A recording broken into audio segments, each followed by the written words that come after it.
This podcast is sponsored by nobody. Hey dudes, this is Rosanne Sorrentino Pepper in the original version of Annie, and you're listening to Tommy Throwback Kovac on Splat from the Past. He has no filter, but his big heart makes up for it. Hey dudes, welcome to Splat from the Past, the only 80s themed horror and sci-fi show where things could get totally radical. Now today I will be welcoming back my good friend Rosanne Sorrentino.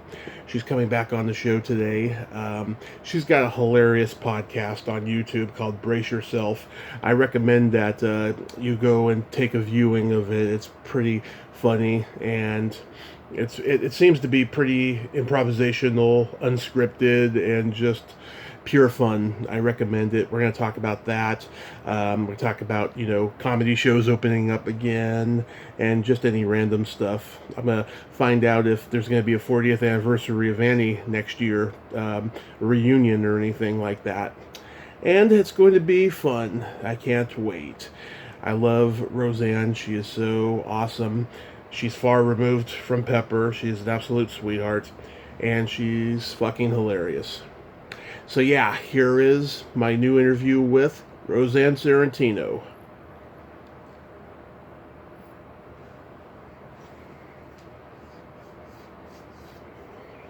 Hello. What's up, Rosanne? Hi, how are you? I am great. How are you? I'm doing well, thank you.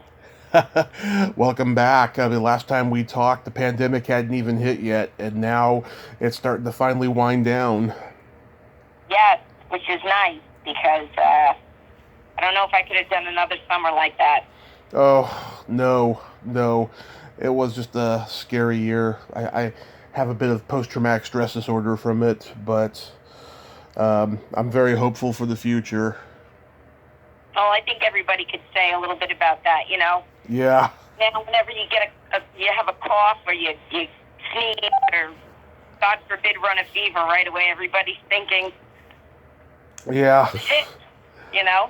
Yeah. I just turned 38 a couple of weeks ago. I've been going through a midlife crisis the last 2 years, but even more so now. I'm like, oh my God, I'm going to be 40 in 2 years. I got to just get on the ball with things I want to do before I get older. Yeah, I know those years fly by, so. Yeah. So, how are things now that COVID is finally getting under control over there? Because I heard New York's been taking a tumble over there. Actually, New York is doing really well. Comedy is back, opened up. Yeah. And so that has been fun, getting back into comedy clubs and doing stand-up. And you can go into places without a mask now if you're vaccinated, and you can, bars are open. It's almost sort of normal. Almost. So I'll take that right now. Like, how would it be completely normal for you? I think if you didn't have to worry about who was vaccinated and who wasn't, that would make it completely normal. Oh yeah, I totally get that. I've been vaccinated twice, and both times I was feeling really shitty for about 24 hours both times, but I feel very rewarded by it. I actually was lucky that I had a very good experience, no side effects either time, and knock on wood, that it's not going to keep you from getting it, but it will supposedly make it a little less intense. So I hope I don't have to find out. Yeah, oh God. I'm just anticipating if something bad does happen, though, but I don't think it will. I seriously think, in general, the whole worst is behind us. Well, I hope so. Yeah, I'm feeling that way, too. Trying to feel positive, trying to stay positive, trying to still, be as careful as you can be, but at some point you've got to get back on with the business of life. Absolutely. Are you starting school in the fall? Yes, well, I've been in school the whole year. Oh, good. Worked the whole year. We just finished, actually. Friday is my last day. And we're planning, or we're hoping that we're going to be able to come back business as usual with no masks, full classrooms, all children in. Oh, that is wonderful. Have you been doing the virtual thing the whole time? Yes, the teachers have been doing it, and it does not work. No. It does not work. It doesn't work. I know. Anxiety and depression and isolation among children is at an all-time high. It's not healthy. It's not good for their growing and their social, emotional, and physical well-being. It doesn't work. And anybody who thinks it works has not seen what I've seen. Yeah. Have you seen a lot of just kids just, sitting there just not being into it and no goofing off happening? Yeah. I mean, they're sad and they're quiet and they're afraid to get back into the social life because, every family handled this crisis differently. Right. Some families tried to keep it as normal as possible. Some families, especially if they lost family members to the disease, were very fearful and kept their children at home and didn't let them go out.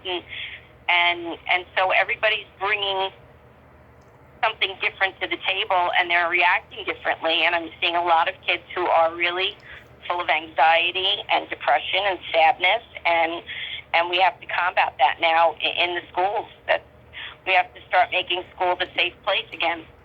Yeah. Oh my God.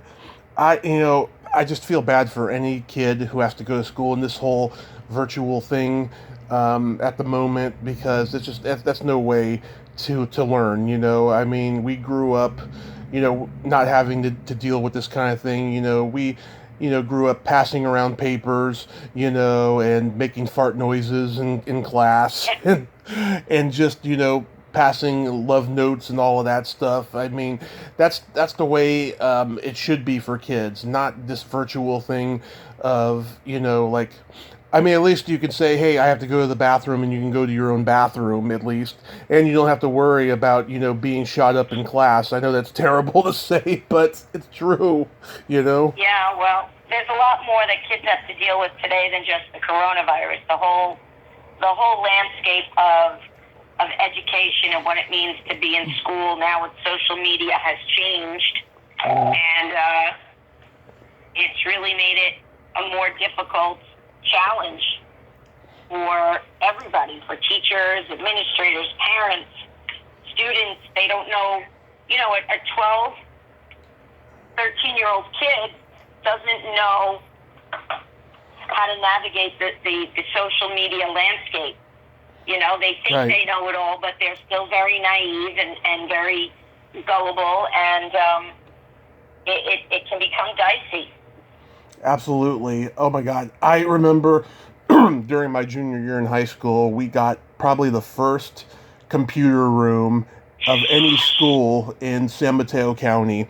And, and I went to San Mateo High School, and it was so cool. We thought it was so cool that we got to go into the computer room and have access to the internet and so forth, But I don't know what that computer room is like nowadays, but it's probably way different now. And yeah, the internet has just really made everything strange, just in general in life. I mean, once the internet got popular and 9/11 happened, I started seeing the world getting weirder and weirder. Oh yeah, definitely.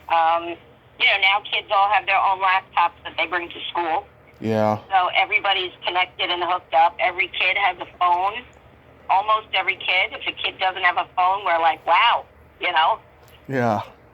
Because it's just the norm that everybody has a phone. So it's been an interesting experience.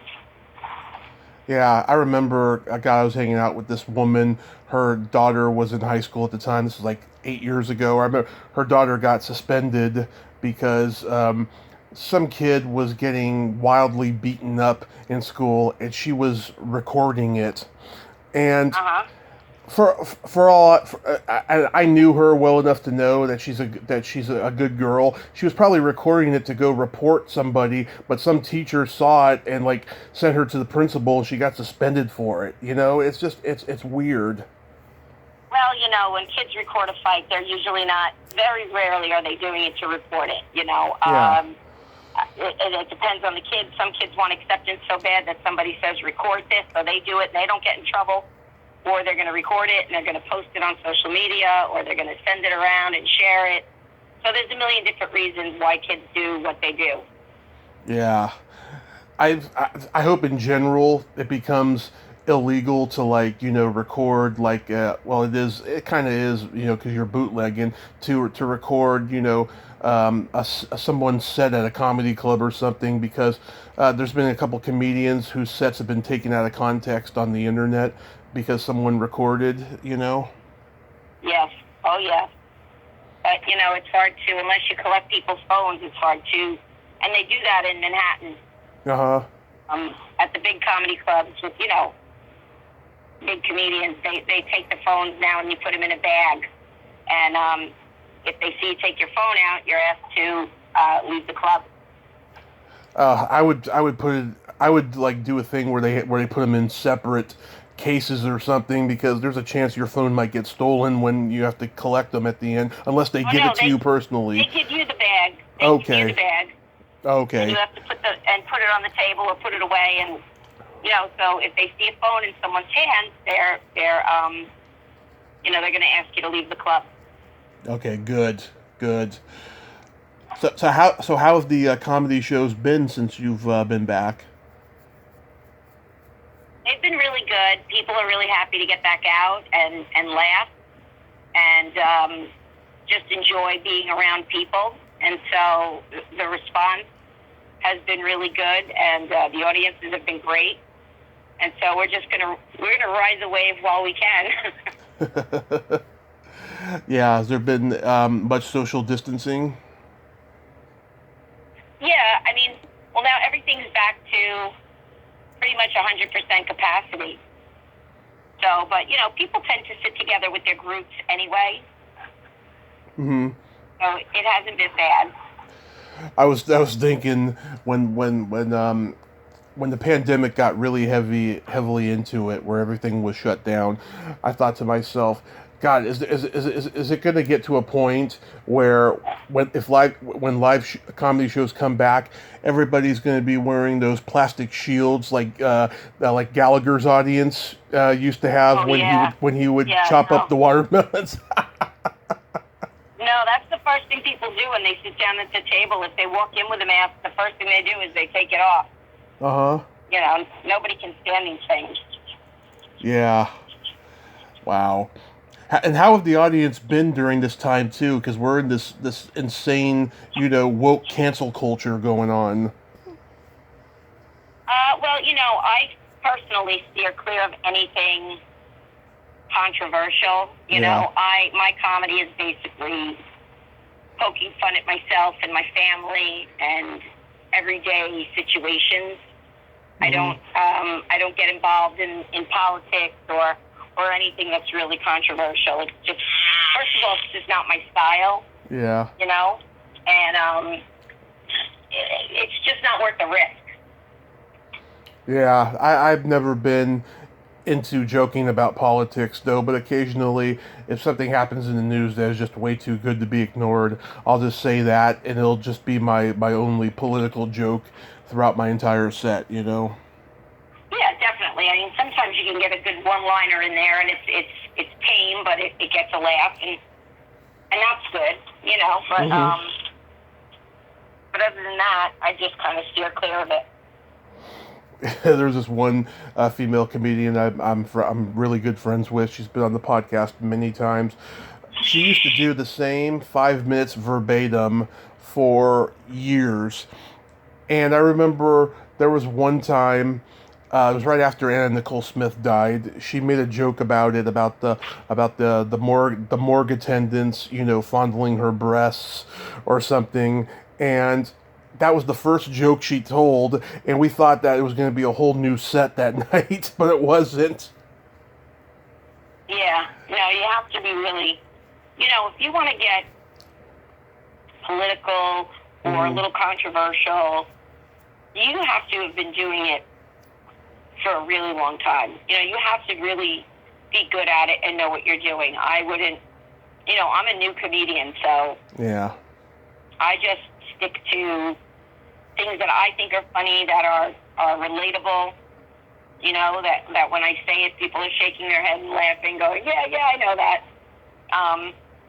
I would never dip my toe into the waters of controversy at all.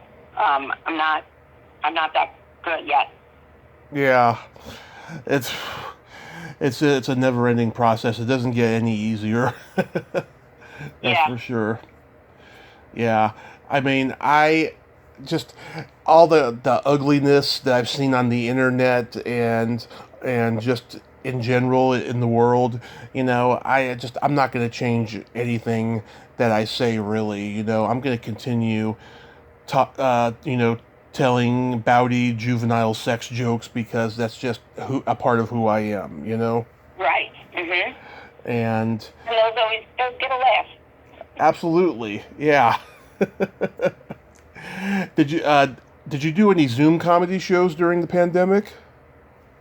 I did 2 of them, and they were okay, but it's not really like when you are in front of a live audience, because that audience gives you an energy and you feed off of that. When you're standing in your living room looking at a camera, and you can hear some laughter, but, it's not the same. Yeah, I mean, I've seen Zoom Comic-Cons and Horror-Cons on YouTube after they've been streamed and stuff. They look just so awkward and silly, because when you go to those cons, right, and you meet the celebrities that you want to get autographs from, it's a very personal, very intimate thing, right? So, like, when I'm watching it on YouTube, I'm like, I feel like I'm intruding on something, Yeah, exactly. It's not the same feel, definitely. It's a weird thing, I'm anti-Zoom, I mean, people have asked me if I've thought about, converting to Zoom for my podcast. I don't want to do that, I want it to be as radio-like as possible. Right. Now, I mean, I use a platform called StreamYard for my show Brace Yourself. Right. That I do, and that works and helps me get guests, a wider array of guests, because I can have a guest really from anywhere. But and I think it's good for that. But for comedy or anything, I wouldn't want to do that. Yeah, it's just I think the technology should be better than it is. I mean, everybody looks and sounds like a robot. Everybody's flesh tone is off, I mean, there's delayed responses. It's just, the technology is really shitty. I don't like it. Yep, but when you have to, you work with what you got, right? Right. I mean, there's certain people who, are squeamish about either giving their numbers out or their numbers appearing on the other person's phone and stuff. So I talk to people on Facebook Messenger, or occasionally I do Skype audio. It's been a while since I've done it. I need to actually program Skype audio in my new computer that I just got. But I do that, and sometimes there'll be like a technical issue, like every other word is being said, or it's kind of dodgy, But I'll tell you, the Skype audio and the Facebook Messenger comes in handy when you talk to a person who lives all the way in Europe, because I'll tell you, I did a interview the other day with somebody in England. It took me literally a half an hour to call them because I just couldn't get the prefixes and the codes right. And then she actually made an error. She actually gave me too many numbers. She gave me an extra 0 without even realizing it. Oh boy, yeah. Yeah. That's got to be tough. It is. you know. But yeah, speaking of Brace Yourself, I love watching that show. Um, Thank you. yeah, I'm enjoying it. I mean, you all seem like you're having a blast. It seems very improvisational and not scripted, is it? No, it's not scripted at all. We do discuss beforehand maybe some topics that we want to talk about, Uh huh. but we don't have a script. No, it is very relaxed and improvisational and just, um, you know, whatever happens, happens. You were right. Your mom is hilarious. Yes, she is. She is a piece of work. Now, she can make a wisecrack like nobody's business. Yeah, she's been honing that craft for many, many years, and she's quite good at it. My mom. Usually at my expense. Yeah, my mom is Italian, and she is funny too. You know, I was actually talking with somebody about this last night. Though you can't get alcohol in her because really funny things will happen at the most inappropriate times. Like if you put alcohol in her during like a nice dinner or something, she'll talk about some blowjob she gave in 1970. that's Oh, Jesus. that's how bad it can get. Wow. Yeah, but yeah, she hasn't had a drink in over a year since she got hurt last summer, unfortunately. But she's doing much better. Oh, But that's good. yeah, but yeah, I mean, like we went to L.A. for about a half a week, right? And we were meeting up with a podcast guest of mine that I grew up watching, had a crush on, and so forth, right? And she wanted to go to happy hour somewhere, and I said, "Oh, please do not offer my mother any alcohol, either. Otherwise, that'll happen." And she's like, "Oh, I want to hear that. It's funny." And I was like, "No, no, no, please don't." And she didn't. So, yeah. That's good. I like that one you did several months back when you had Olympia Dukakis's daughter. Yes, yes, Christina Zorich. Yes, Yes, that was a good show. I enjoyed that. that was a very good show. I thought about her when her mother passed recently. Well, she was supposed to do the show, and then that's when her mom got sick, and she was actually driving cross country Hmm. to be with her mom. Hmm. And, I had told her, when you're ready, just let me know, you take care of your mom, do what you have to do. And she was gracious enough in the middle of her mom being sick and not really knowing what was wrong with her to still do the show. And I was very, very, very grateful for that because it could not have been an easy time dealing with a sick parent and trying to take care of her. And then you're doing this show, which, I just thought it was a really very kind and gracious thing for her to do. It was, yeah. I remember her father very well when he was the Greek diner owner in the Muppets Take Manhattan. Uh-huh. Yeah, I've interviewed a couple times Juliana McDonald, who played the daughter in that, and she has a lot of wonderful things to say about him. That's nice. Yeah. So you've known the family a long time. Well, I knew Christina because we worked together on a little play reading thing, a staged reading that we did. And, just always, once Facebook came alive and we, connected on there. And, she's just a nice, real person. She's not, there's no pretense or anything like that. She's just a really, really great person. So she's easy to keep in touch with, and I just drop her a line every once in a while. Hope you're doing well, whatever, and it's nice. Yeah, someone told me recently that her mother was just absolutely wonderful to work with. Oh, I'm sure she was. She's she was a pistol. She was very funny and very, shot straight from the hip. Yeah. And I don't think she pulled any punches. Very unpretentious, not superficial like a lot of actors are. Exactly, exactly. And I think she used, as her daughter is doing, she used her platform to do good in the world. And it wasn't just all about her and what she could have, but I think, she did what she could because she had the ability, and I admire that. She probably didn't know that she was going to become a star when Moonstruck hit. I don't think anybody knows when it's going to happen until it happens, right? Right, exactly.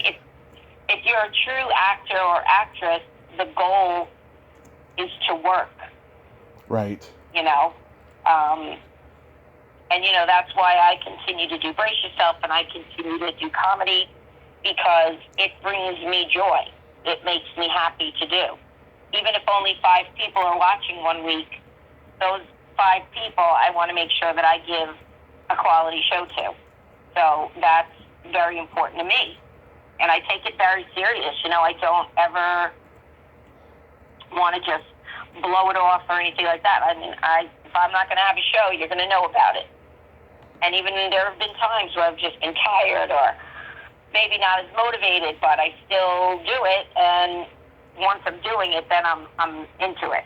Then I'm all in. But if you're in show business to just get famous, then it might work for you, but I don't know what you're really getting out of it other than money. Right. And don't get me wrong. I would love money. Yeah.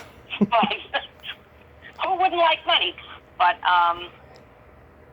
it's the joy that it brings me, which is the real reward. Yeah, when I was younger, that's all I wanted to do was be famous, right? I don't anymore. After doing as many interviews as I have, and I've seen how fame can fuck you up, I don't want to be famous anymore. I want to be successful, but not famous. And one of the mistakes I made, and I tell anybody who wants to do stand-up or anything, if you want to be famous, don't talk about it. Just try to make it happen, but don't talk about it, because your reputation will not be in your favor the way you want it to be, because a lot of people are jealous in the same field that you work in. Oh, yeah, absolutely. You just have to do good work and produce a good product and let the work speak for itself. And whatever it is, it is. You're not going to force it. And if you force it, it's not going to last long. Exactly. Or you're not going to be taken seriously. When you look at a lot of these people who, when reality shows were big and they became famous, they're a joke. They're a punchline in a joke. Right. Have you ever heard of Von Meter? No. Von Meter was a comedian in the late 50s and 60s and just throughout his career. But in 1962, he came out with this comedy album where he was impersonating JFK and making fun of him, right? I mean, he was like really, mentioning all of his dark secrets that the public knew and all this stuff, right? It was a very cutting edge, dark comedy album that was huge. And he spent over a year just riding off of high fame and praise and public appearances, everything, and becoming a star off of this, right? Then 1 year to the day, Kennedy gets assassinated. The guy could not get hired or anything after that.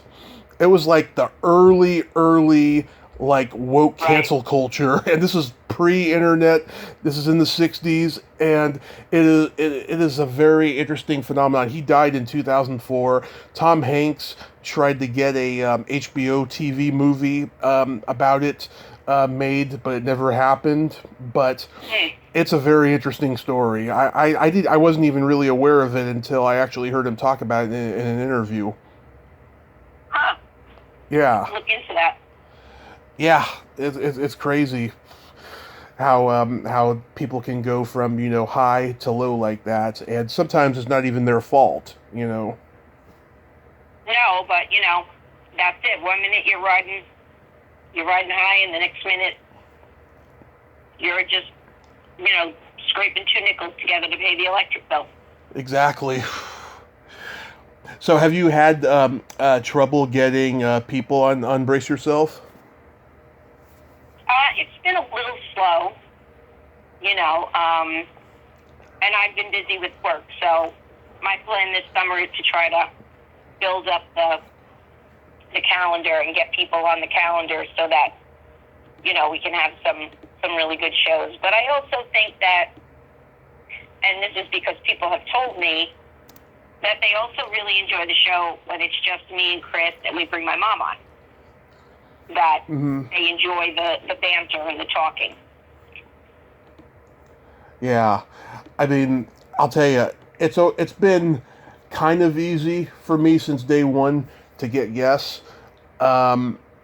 It's funny, I had a free day about 9 months ago, and I went through my whole YouTube channel and made an episode guide, which I expand daily now. As soon as I interview somebody, I put it down, what the date was and everything, name and date. And I cannot believe how in the first year, it would be sometimes a month before I had another guest. And I cannot believe how much that has changed since 2019. 2019, 2020, I had a guest almost every day, sometimes 3 times a day. It's just been insane. And, I think I've gotten better with interview pitches. I've become more in-depth and detailed, and everything has gone really well. But yeah, I mean, just as long as you're persistent and you're polite, that you'll get the guests you want. Right. Exactly. I think you just have to keep plugging along. That's just all you can do. Yeah. I mean, is there anybody that you really want that you're trying to get? Yeah. I mean, I shoot, like I said, I shoot for the stars, and maybe, I'll hit the top of a tree. But I find that when I try to get a really big name, and not like a Celine Dion, not like a megastar. Oh, no. But it's hard to get even somebody's representation to answer you back. Yes. So I try to contact people directly, and they don't always answer, and, it is what it is.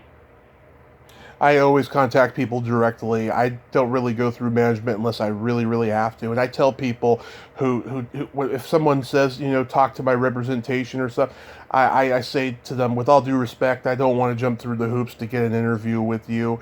So I'm sorry that we can't make this happen. And occasionally I'll get, okay, I was like, okay, then I'll arrange it with you or something, but that's very rare. But I mostly do it directly, and that's worked well to my advantage, obviously. Well, that's good. Yes, I mean that's a great way to go about it. I'm still working on that part. It's still a learning process for me. Yeah, I mean, in the beginning, I had Greg Gilbert. You've been on his show a couple times. Yes. He helped me get a lot of guests, and I helped him get a lot of guests, and so we helped each other out, and that camaraderie amongst podcasters in the fanboy field is very rare. I've had a lot of bad experiences with other podcasters, just not exactly getting help like that, but just like, trying to be cool with each other and stuff. There's a lot of jealousy and rivalry in it. I've had like 3 or 4 of them leave my Tommy Kovac podcaster group and never heard from them again. Don't even know why they left and stuff. It's like, yeah, I do have amazing guests, and I am lucky. I'm the Zelig of podcasters, but they have amazing guests as well. Some that I can't even get, and I'm not jealous. I'm not, unfriending them or blocking them or whatever. It's like, I don't get it, Yeah. Well, jealousy is an ugly thing, but I mean, it's true. You just keep staying true to who you are. I mean, it's true. We don't hang out every day. We don't live in the same town. It's not like all the comedians out in LA who have podcasts and they support each other and go on each other's shows. It's not like that. But it's just like we're in the same field. I mean, it's podcasting has gotten huge, but it's still a small community. It's like, let's be all friendly with each other, and unfortunately too many of them don't want to do that. So I'm a little bit more cautious and wary of it. I don't even invite podcasters on my show really anymore. The ones who just do podcasting and nothing else. Yeah. I don't invite them on anymore. Last summer I had this one on. She invited me onto her show and I did it. And it was great. And then I started booking people that she's interviewed, and next thing I know, weird things started to happen. She started unfriending me, then re-adding me, and then she started changing the name of her podcast and then going back to it, and she's still doing it today. It's weird. This person, she's been doing that for like a while now and stuff. There's some strange people out there. Oh yes, there are. Yeah. It's crazy. But yeah, I'm glad that that you got the podcast and it's going well. Yeah, I look forward to it. Was it Thursdays it comes out, right? Yeah, Thursdays. Yeah, occasionally I'll catch it on Thursdays or Friday or the weekend. It's usually around that time. Yeah, I like I said, I really enjoy it, and it kind of just it seriously happened by accident, and so the fact that I'm still doing it and it's a year and a half is very exciting. Yeah, that's wonderful. It's been a year and a half already. You weren't doing it when we first talked, right? When did we first talk? What was that? I actually did the math the other night. It was January 5th of 2020. So I had just started it. Okay. I had just started it, and it's really going very, very well. So I'm really happy to be able to say that and to say that I'm still doing it. Oh, that's wonderful. Is there any talk of a Annie reunion next year for the 40th? I think there is some chatter. I'm still finding out about it, but as soon as I know anything is public, I'll be sure to let you know. Oh yeah, I would love that. I just realized the other day that it was going to be 40 next year. Yeah, I found out that Eileen is in a band, and I emailed the band's website email to talk to her and stuff. Yeah, I never heard back, unfortunately. It's too bad. Yeah, that's okay. I mean, I'm keeping my fingers crossed in the future and stuff. I hope she's not one of those people who only does stuff if she gets paid, Oh yeah, I don't know, but if I ever talk to her at the 40th coming up, I'll let her know that she should give you a call and do your podcast. Oh, I would love that. Thank you so much. Yeah, there's some people out there that are like that, like who only like to be paid. The woman who played the lead in Carnival of Souls, that classic horror movie, she's like that. I remember I spent 2 years trying to get in touch with her, and finally her daughter messaged me privately and told me to stop harassing her mother. She only does stuff if she gets paid and all this crap. I was just like, oh my God. Yeah. I mean, I get it. It's a public domain horror film. It was non-union and all that stuff. And, she's now aware of the fame it has, when you go to horror conventions and so forth. And so she wants to get paid. I get that, But there's some arrogance you just got to downplay. Yeah, you have to decide sometimes you do one for free because it's just the right thing to do. Right. Have anybody come up to you though after a show and said that something that you said offended them? No. Good. No, I've gotten very good feedback, and I do a lot of stuff about being a mom and being single and dating, and it's all very relatable. So women will come up to me and say, "I totally get that. That's so funny. I feel the same way." So that's fun. Yeah. That's good. Get that kind of reaction. Yeah, because I was thinking it'd be funny if you said something inappropriate on stage, and people went there thinking it was going to be family friendly, like Pepper and Annie, or something. Oh yeah. Well, I don't. Yeah, they find out about that at the show. Usually, it's not advertised that way. So. Yeah. Do you know Angela Sloan? No, I don't. Okay, so last year I did an interview with her and Stacey Tolkien. They were voices for Charlie Brown, the Charlie Brown girls back in the 80s Oh, okay. and stuff, right? Angela Sloan told me she actually knew you when she was in New York when she was young.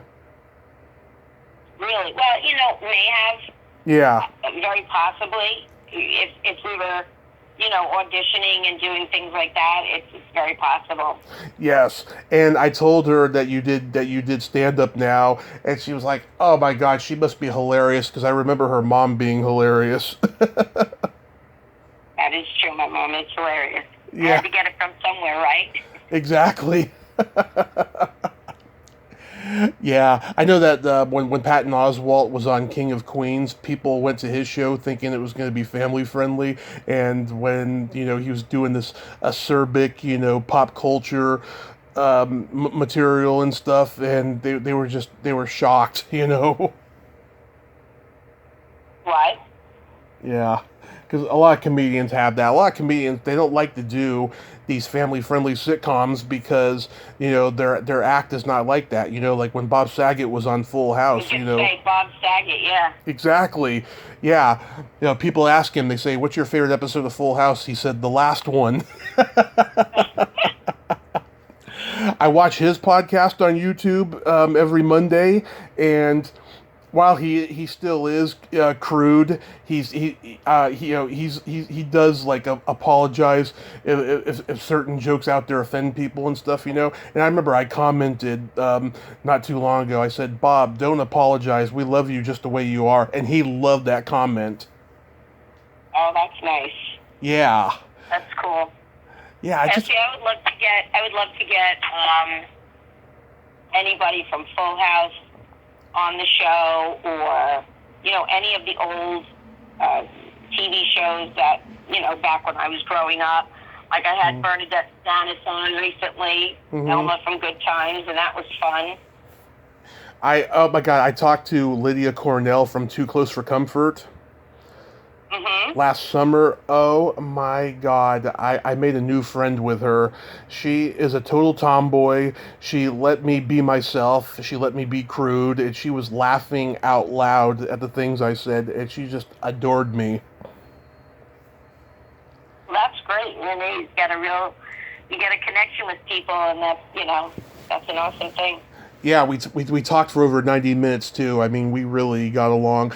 And she asked me if I wanted to do her podcast in the future, and I said yes, even though I don't do Zoom. I mean, my mom has the Zoom program or whatever it is, and I said I'll bite the bullet and do it for you. And she just started her podcast up again. I haven't heard from her, but hopefully I'll get to do it, and it'll be great. That's great. Congratulations. Thank you. I noticed though that the TV stars though they can be kind of hard to get in touch with, because being a TV star on a popular show or several is like being a number one box office movie star, and that so many people know who you are. It's kind of hard to get in touch with them. Yeah, very much so. I tried to get very much. Oh, I tried to get Kari Michelson from Give Me a Break, and she tried to make me jump through the hoops with shit. And then I tried to get what's her name, Laurie Hendler, who was her sister on the show, the one with the glasses. And a mutual friend tried to connect us, and she said, "Oh, it didn't go well." She was very rude about it. I was like, "Damn it!" And then the younger sister, she's liked my comments and responded to like anything I've said or something, So it's a possibility I may get her in the future. She does voiceovers now because she always had that little voice. Yeah, I tried to get Ralph Macchio. Really? Yeah, I thought maybe because we were both Long Island people, he'd throw me a bone, but nope. Yeah. Did you at least tell him that you were Pepper and Annie? Yeah. Oh my God. I always say that in my emails and stuff, so that I feel like it gives me. I'm not just some kook like reaching out. There's a little legitimacy and credibility. Oh yeah. Behind it, but the only person who ever got back to me. Who?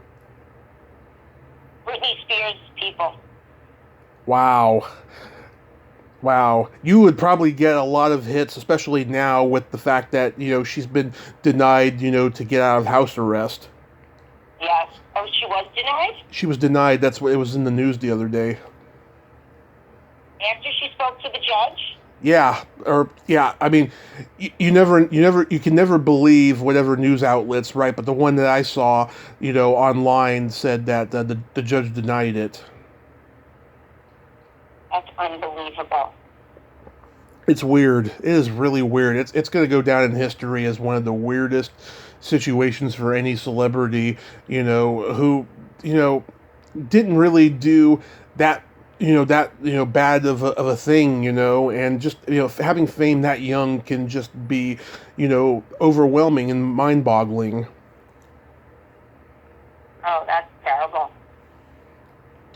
Wow, that's terrible though that you couldn't get Ralph Macchio. Yeah, I'm not surprised. I remember when I talked to Robert Romanus, he said the reason why he got to play Damone in Fast Times at Ridgemont High was because Ralph Macchio's manager wanted more money. So I'm not surprised that you couldn't get him. Well, that's all right.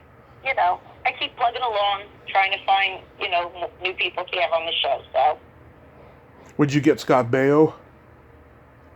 I would love to have Scott Baio. Even though he's nuts. Patchy? Yeah. Are you kidding me? Yeah. That'd be amazing. God, that generation, there was all these, good-looking Italian boys from Brooklyn that were like successful in the movies and the TV, right? How many of them are around today? It's all just, just white bread kids with names like Brent Tyler, and all that crap. Yeah, well, times change, unfortunately, but yeah. what are you gonna do? It sure does. Did you listen to that interview I did with Shelley? I heard parts of it, and I was happy that she was able to do that. That was cool. Oh yeah, I just adore Shelley and stuff. I asked her, the other night, and she finally replied me this morning if she would record a plug for my show, and she, I don't know, she said something about how she doesn't want to offend people or something like that, so she wants to take a pass at it. I don't understand, so I just wrote her back. I was like, I don't understand, I don't know. Towards the end of it, we were talking about having quickies. Oh, jeez. Well, I'm glad that worked out for you. I'm glad I was able to make that connection for you. What was that? Sorry? I said I'm glad that worked out for you. Oh, yeah. Kelly. We had just a fun talk, and just we laughed a lot, and yeah, she was just absolutely wonderful and stuff. Yeah, that's we were playing my secret silly game that you and I played last time, and that was one of the newer questions is what's your favorite place to have a quickie in, Right. and I've had maybe, I don't know, 2 people decline to answer that out of, I don't know, 50 or something since then. Really? Yeah. That's a fun question. Yeah. So what's your favorite place to have a quickie in? I don't know. I'll let you know if I ever get somebody to have a quickie with. You mean you can't think of one from your past? I can't think. I actually, no. You know what? When you're a mom, yeah, everything is a quickie. That's good. I like that. So that's the way that is. Yeah. Are you comfortable with sex talk in general? Oh yeah, I don't have a problem with it. No, I don't. No, yeah, I'm comfortable. Yeah, I mean, I love talking about sex on the show. I've been very open lately. Every May, I do these sex episodes about different things for International Masturbation Month. Oh, I did not know that was a month. A whole month, huh? Yes. Back in 1995, Dr. Joycelyn Elders was the Surgeon General. She wanted to put masturbation in the sex ed curriculum in the world, and Bill Clinton, being the hypocrite he was, did not want that to happen, so he fired her. And so the gay community in San Francisco declared May International Masturbation Month in her honor because she was fired in May. Oh, jeez. All right, well, good for her. Yeah. So I like to honor that, and I talk to my celebrity friends that I can trust, that are open-minded to talk about it, and then I get, sex educators and porn stars on, and we talk about it. I've been very open lately about my freaky past. I mean, I've always been open about it too, but I've talked about things that I'd never talked about before. Like before I had my car accident and I was sexually active, I was into cuckolding. You know what that is? Nope. A cuckolder is a husband or a boyfriend who likes to watch his wife or girlfriend have sex with another guy or a girl. So I was always the other guy in the situation. Oh, okay, interesting. Yeah, I fell into that when I was about 26. I went on a date with this girl I'd met on this website called Date Hookup, and we had a very interesting date. We went and had coffee and a bagel, and then we went and got pedicures. And after that was done, long story short, I didn't hear from her for 2 weeks, and then she told me in a text messaging that she's married and she was looking for a guy to sleep with while her husband watched. And I said, okay, I'll I'm game. I'll try it, and stuff. She was surprised. She thought I was super innocent, and so that's how I fell into that. Wow, interesting. I've never actually been approached for something like that, Mm-hmm. Well, it's not an invitation, Roseanne, because those days are over for me. I'm sorry, I didn't hear you. Cut out. I said, that wasn't an invite, Roseanne. Those days are over for me. No, that's all right. Those days will be long over for me, too. Don't worry about it. Definitely 20, something you do in your 20s. Yeah. Oh, you did a lot of freaky stuff in your 20s? I did not. I was already married in my 20s. Oh, okay. So, there you go. How old were you when you got married? I was 24. 24. That's not bad. That's how old my dad was when he married my mom, and she was 27. Yeah. I mean, it's fine, but I didn't have that crazy, 20s, and not that it's crazy, but I watch my kids, and they're having such a good time going out with their friends, Yeah. And, just having a great time, and that's really what it should be like in your 20s. There's plenty of time to be serious and pay bills. Yeah. When I was in my early 20s, that's all I wanted to do was get married and have kids. And now I'm glad it never happened. Knowing what my present is now, I'm glad that never happened, because my hair would be a lot grayer than it actually is, and it would probably be all gone by now.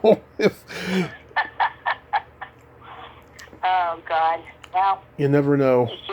You never know. Yeah.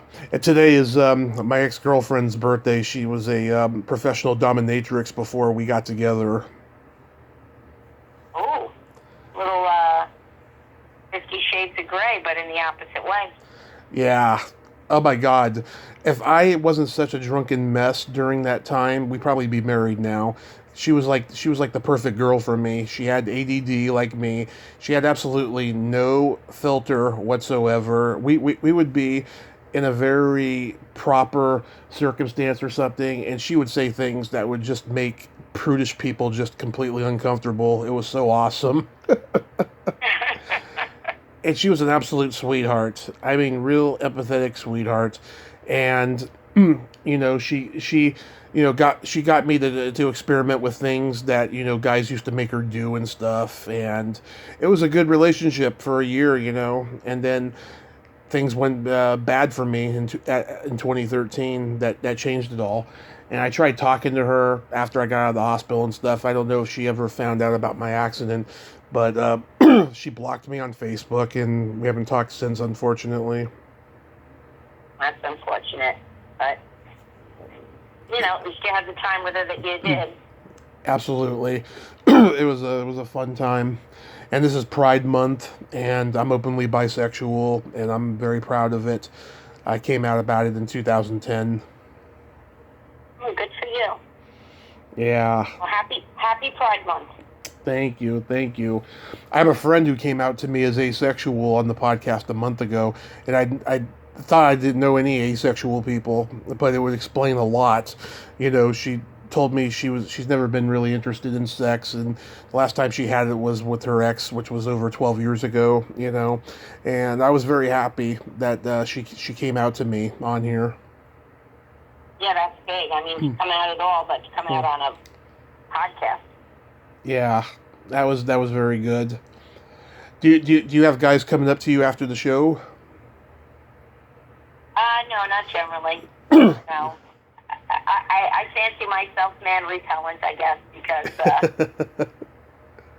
I really don't. Maybe they're scared of you. Maybe. I don't know what to be afraid of. I'm 4'11". How scary could I be? Yeah. Yeah. I figure when the time is right and it's supposed to happen, if it's supposed to happen, it will happen. Yeah. It doesn't. I mean, you are a catch, Rosanne. You are. Well, thank you. Thank you. Yes, you're pretty, you're funny, and you're short. I like the shorter girls. And that dominatrix, she was a shorter girl. Good things come in small packages, Exactly. Oh, last week was National Belly Button Day. I did not know that either. Yeah, that's one of them social media holidays. Yeah, I went to my landlord's office, and I had my shirt tied so people could see mine, and my belly button's kind of gross now, because of all the surgeries I had from my car accident, though, but I tried my best to cover up the scars. And the landlady was like, "Why are you showing your belly button?" And I was like, "Because it's National Belly Button Day." And she was like, "Really?" And I was like, "Awesome." And then she showed me hers, and she had an Audi that was all full of freckles. It was cute. Yeah. Well, every day in the summer should be National Belly Button Day with bathing suits, so. I agree. Yeah, and it's good that they have at least the first week of summer. June 24th. Yep. Yeah. Yep. I'll have to remember that for next year. Okay, I'll remind you. Okay. So, do you have any upcoming shows you'd like to plug? Well, yes. Not next Wednesday. Actually, this Wednesday, I'm going to be competing in the Long Island Laugh Off at Governor's on Long Island. And then I'm going to be at Mohegan Sun on July 22nd. Wonderful. Any names on the bill? Just mine. Just mine. No big names. Oh, that's awesome. Do you find that in the New York comedy scene, there's a real supportive camaraderie there?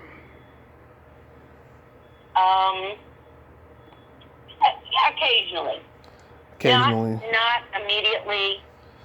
I think once you get to know people and you forge some relationship, right? Then yes. Everybody's really nice, but everybody's out to get their stage time and this, that, and so it's a little cutthroat, but people have been nice, and once you get to know people and you see them at multiple shows, and yeah, and then that becomes a fun thing, but yeah, San Francisco. But it's Go ahead. What were you going to say? I was just going to say San Francisco was just terrible when I was doing it there for those 10 years. It was awful. Oh, that's too bad. Yeah, that's no. I mean, I think comics are pretty much supportive of one another here, and they, they watch each other's sets, and they give you, a fist bump or a good job or whatever that is, and so that's nice, because nobody really has to say anything. Yeah. Don't like your set or whatever. They don't have to say a word. So the fact that if somebody likes something you did and they go out of the way to say, hey, that was really funny or good set or something, that's a really nice thing.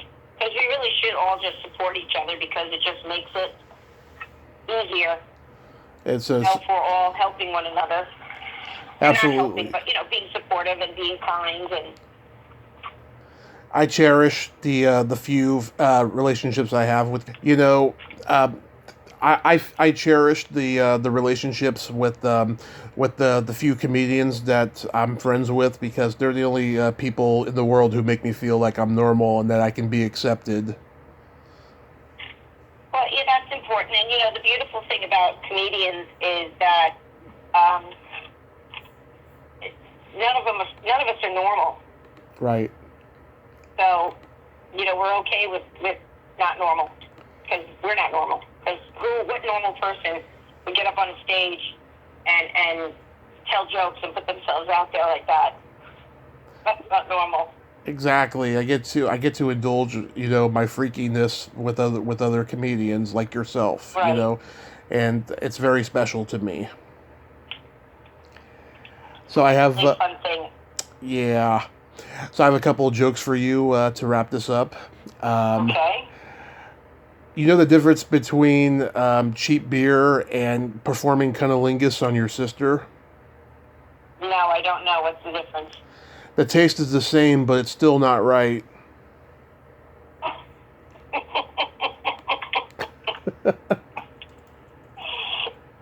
Oh, my goodness. There's one of those juvenile sex jokes you were talking about. Yep, and they're going to get worse. Oh, good. Did you hear about the man who died of a Viagra overdose? No, I didn't. Yeah, they couldn't close his casket.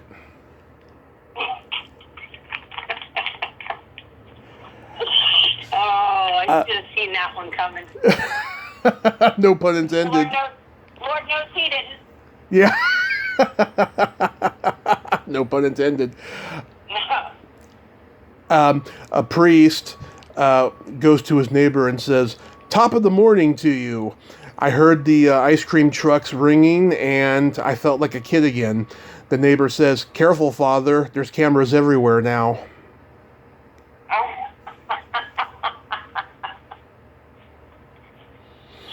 Very funny. A gay guy walks into a bar.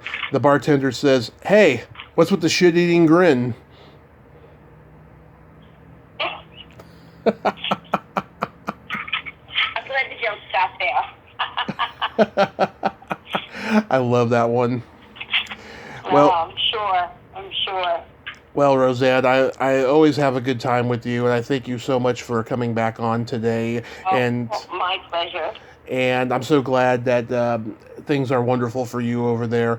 They're getting wonderful for me too. And yeah, just keep me posted. Next year if Annie reunion happens or anything, you can come back on and you can plug it and everything. All right, sounds good. Thanks so much. I'm glad things are going well for you and everything's improving in California. And keep doing what you're doing. Absolutely. You have a great day. You too. Okay, bye-bye. Bye-bye. Well, there you have it. Rosanne Sorrentino. Ain't she a sweetheart? God, I just love her. She is the Queen of New York as far as I'm concerned. She is the mold that God broke. Or how should I word that? God broke the mold when they made her. Okay. I've said that so many times on the show now, you would think I would know how to say it. But she is the best. Well, until next time, this is Tommy Throwback Kovac saying there's no shame in living in the past because the present sucks. Later, dudes.